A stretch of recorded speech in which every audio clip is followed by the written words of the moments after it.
आप सबका आपकी नई कक्षा में स्वागत है।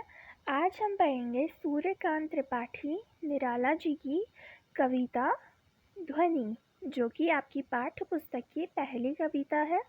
तो सूर्यकांत त्रिपाठी निराला जी का जन्म 11 फरवरी 1896 को हुआ था तथा उनका देहांत 15 अक्टूबर 1961 को हो गया। तो अब जान लेते हैं कविता के बारे में कुछ। कविता की ओर हम प्रवेश कर लेते हैं। तो कवि ने इस कविता के द्वारा प्रकृति का मानवीकरण दिखाया है, यानी कि प्रकृति को मानव से जोड़ के दिखाया हुआ है। इस कविता में प्रकृति का मनोहारी चित्रण भी है और तथा इस कविता की भाषा सरल और भावपूर्ण है। तत्सम और तद्भव शब्दों का भी कवि ने इस कविता में प्रयोग किया है और इस कविता में कवि का आशावादी दृष्टिकोण है, इसीलिए वह जीवन की सुंदरता को पूरी तरह से दिखाना चाहते हैं। तो अब ज़्यादा बातें अभी कविता पढ़ के हम जान लेंगे। तो कविता है जिसका पहला वाक्यांश है ध्वनि कविता का, अभी न होगा मेरा अंत, अभी अभी ही तो आया है मेरे वन में मृदुल वसंत, अभी न होगा मेरा अंत। तो पहले इसके कठिन शब्दों को हम जान लेते हैं और उनका अर्थ समझ लेते हैं। अभी न होगा मेरा अंत, इसमें अंत का अर्थ है समाप्ति, यानी कि अभी जीवन समाप्त नहीं होगा। और मेरे मन में मृदुल वसंत, मृदुल यानी कि कोमल, वसंत यानी कि वसंत की ऋतु जिसमें कि फूल खिल जाते हैं सुंदर सुंदर से। तो अब देखते हैं कि क्यों कह रहे हैं कवि ये सब। तो कवि ने इसमें प्रकृति के चित्रण के द्वारा नई युवाओं की पीढ़ी को दिखाया गया है, ठीक है। और वो समझाना चाहते हैं कि वो अपने आलस को छोड़ और नए उत्साह साहस के जोश के साथ जीवन का आनंद लें। नई पीढ़ी अपने जीवन के उत्साह और साहस और जोश का आनंद ले ये दिखाना चाहते हैं। कवि का ये उद्देश्य है कि वह युवा पीढ़ी को जागृत कर रहे हैं, ठीक है। प्रकृति ने फूलों की भरमार और उनकी सुंदरता और खुशबू को चारों तरफ फैला हुआ दिखाया है कि चारों ओर खुशबू फैली है। क्यों? क्योंकि वसंत की ऋतु है, वसंत में फूल खिलते हैं, प्रकृति सुंदर हो जाती है और खुशबू फैल जाती है फूलों की। और अभी इस समय का अंत नहीं होगा, ये कवि कह रहे हैं। क्यों कह रहे हैं? क्योंकि कवि यह कहना चाहते हैं कि वसंत उसके जीवन में अभी अभी आया है, यानी कि अभी अभी उसके जीवन में युवावस्था आई है और अभी वो उत्साह और जोश से भर रहे हैं। कवि बता रहे हैं कि युवाओं के अंदर उत्साह और जोश आ जाता है, जैसे कि वसंत ऋतु में रंग आ जाते हैं। और अभी ये कुछ दिन ठहरेगा, इतनी जल्दी इस वसंत का अंत नहीं होगा। अभी तो युवावस्था ठहरेगी, इतनी जल्दी युवावस्था ख़त्म नहीं हो सकती, ठीक है। और ये कहते हैं कि अभी इस चीज़ का अंत नहीं होगा, क्योंकि अभी अभी तो जीवन में फूलों की भरमार आई है, वसंत ऋतु खिली है, जीवन में नया उत्साह नया जोश जगा है और जिसकी सहायता से वे युवा पीढ़ी को जागरूक करने का संकल्प ले चुके हैं और वो उसे पूरा करने के बाद ही अपना अंत मानते हैं। तो अब अगला काव्यांश देखते हैं। हरे हरे ये बात, डालियाँ कलियाँ कोमल गात, मैं ही अपना स्वप्न मृदुल कर फेरूंगा निद्रित कलियों पर, जगह एक प्रत्युष मनोहर। तो इसमें बहुत सारे कठिन शब्द हैं, उनका भी हम अर्थ जान लेते हैं। सबसे पहले तो पात, पात यानी कि पत्ता, देन उसके बाद गात, गात यानी कि शरीर, उसके बाद स्वप्न, स्वप्न यानी कि सपना। फिर मृदुल का अर्थ आप तो जान चुके हो पर, लेकिन यहाँ स्वप्न मृदुल कर साथ में है क्योंकि इसके बीच में डैश लगा हुआ है, तो ये दोनों शब्द जुड़े हुए हैं साथ में। मृदुल कर यानी कि कोमल हाथ, फेरूंगा निद्रित कलियों पर यानी कि निद्रित कलियां मतलब थोड़ी सी खिली हुई कलियां, पूर्ण तरह नहीं खिली हैं वो। प्रत्यूष मनोहर, यानी कि प्रत्यूष मतलब सवेरा और मनोहर मतलब सुंदर। ठीक है, तो अब इसका अर्थ समझ लेते हैं। जैसे कि वसंत ऋतु आई है प्रकृति में और पेड़ पौधों पर हरे हरे पात और नए फूलों की भरमार आ चुकी है। सभी पेड़ों पौधों की डालियां लहलहा रही हैं, नई नई कलियां खिल आई हैं, नए नए पत्ते बहुत शोभामान लग रहे हैं।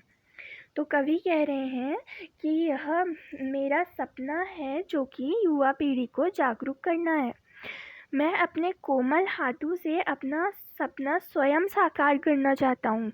मतलब प्रकृति जिस तरह से पूरे वातावरण में शोभा प्रदान करती है और नए नए जोश उत्साह का आगमन करती है, सूर्य के आगमन के साथ प्रकृति में नए नए फूल खिल जाते हैं और एक नया उत्साह भर देते हैं। उसी प्रकार कवि कह रहे हैं कि मैं अपने हाथों से अपना जो उद्देश्य है युवा पीढ़ी को जागरूक करने का स्वयं ही पूरा करूँगा, यानी कि किसी की सहायता नहीं लूँगा।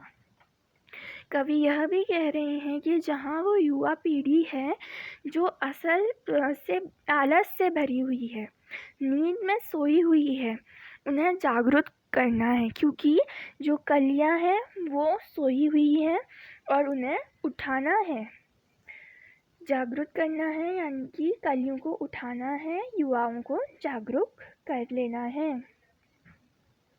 इन कोमल कलियों पर मैं अपने कोमल हाथ फेरूंगा और उन्हें सही दिशा में भेज दूंगा, एक नया प्रेरणा स्रोत दूंगा जिससे वह जागरूक हो जाएंगे और एक सही राह पर चलेंगे। यानी कि युवा गलत राह भटक जाते हैं, पर लेकिन कवि कह रहे हैं कि मैं अपने हाथों से उन्हें दशा दिखाऊंगा, जैसे वो कलियों के ऊपर हाथ फेर रहे अपना कोमल सा, उसी प्रकार इसका अर्थ है कि वो युवाओं को अपने हाथ से रास्ता दिखा रहे हैं।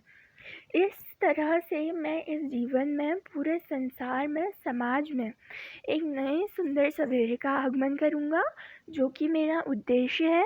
पीढ़ी को जागृत कर पूरे समाज में सकारात्मकता लाऊंगा, ये कवि का कहना है।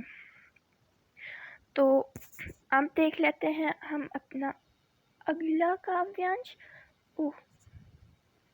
तो हमारा अगला काव्यांश है, पुष्प पुष्प से तंद्रालस लालसा खींच लूँगा मैं, अपने नवजीवन का अमृत शहर सींच दूँगा मैं, द्वार दिखा दूँगा फिर उनको, है मेरे वे जहाँ अनंत, अभी ना होगा मेरा अंत। तो ये पूरा स्टैंजा हमने देख लिया है, पुष्प पुष्प से लेके अंत तक, लास्ट तक। तो अब देखते हैं इसके कठिन जो शब्द हैं। पुष्प यानी कि फूल तो जानते ही होंगे। तंद्रालस यानी कि नींद से अलसाया हुआ, जैसे किसी को नींद से कोई उठा ही होता है तो उसे जिस प्रकार से आलस आता है वही तंद्रालस होता है। लालसा, लालसा यानी कि लालच, और नव यानी कि नए जीवन को। उसके बाद अमृत का अर्थ तो आता ही होगा, सुधा। उसके बाद अगला शब्द है सहर्ष। सहर्ष मतलब खुशी के साथ, हर्ष के साथ, सहर्ष, ठीक है, खुशी के साथ। सींचना यानी कि सिंचाई करना, जैसे पौधों में पानी डालते हैं उसी प्रकार से। और उसके बाद द्वार है, द्वार का अर्थ दरवाज़ा। उसके बाद अनंत यानी कि जिसका कभी अंत नहीं होता, और अभी ना होगा मेरा अंत। अंत यानी कि समाप्ति, पहले भी बता चुकी हूँ, खत्म होना, समाप्ति होना, ठीक है। तो अब इसका अर्थ समझते हैं। युवा पीढ़ी जो कि अभी तक सोई हुई है, आलस ने उन्हें घेर लिया है, मैं उनके आलस के लालच को दूर कर लूँगा, ये कवि कह रहे हैं। मैं इस युवा पीढ़ी को एक नया जोश और उत्साह दे दूँगा, और जो कि मैंने जीवन के वास्तविकता और इसकी अमृत को जाना है, वैसा नया रूप मैं इन सबको दूंगा। अर्थात नई युवा पीढ़ी को मैं जोश और उत्साह के साथ और जीवन के इस अमृत के साथ, जो जीवन का वास्तविक सुख है, और उसको किस तरह से जिया जा सकता है, यह सब ज्ञान मैं नई युवा पीढ़ी को दे दूंगा। कवि प्रसन्नता के साथ ये सब करना चाहते हैं। जिस तरह से हम पौधों को सींचते हैं और वो बहुत ज़्यादा हरे भरे हो जाते हैं, इसी तरह से युवा पीढ़ी के अंदर भी नए जोश और उत्साह का संचार करना पड़ता है। तभी युवा पीढ़ी अच्छे से जागृत होती है और अपने जीवन का भरपूर आनंद ले पाती है। कवि इस कविता के द्वारा प्रकृति का उदाहरण लेकर प्रेरणा देना चाह रहे हैं युवा पीढ़ी को। सही रास्ता दिखा दूंगा उनको ताकि वह सही रास्ते पर चल सके, ऐसा कवि बोल रहे हैं। कहते हैं इस तरह से जीवन का कभी अंत नहीं होगा। जहाँ तक मैं चाहूँ युवा पीढ़ी पूरे उत्साह जोश के साथ जीवन का आनंद ले। कवि कह रहे हैं कि जहाँ तक मेरी इच्छा हो वहाँ तक मैं पूरे युवा पीढ़ी को आनंद दिला सकता हूँ। इतनी जल्दी मैं जीवन का अंत नहीं होने दूंगा। जब तक मैं अपने उद्देश्य को पूरा नहीं कर लूँगा तब तक मेरा अंत नहीं होगा, ऐसा कवि का मानना है। क्योंकि कवि बहुत ही आशावादी विचारों के हैं और अपने संकल्प जो कि युवा पीढ़ी के लिए ले चुके हैं, अपने ही हाथों से पूरा करना चाहते हैं अपने संकल्प को, और युवा पीढ़ी को जागृत करना चाहते हैं और उनके आलस को दूर करके नए जोश और उत्साह का संचार उनके जीवन में करना चाहते हैं। तो समझ गए होंगे आप।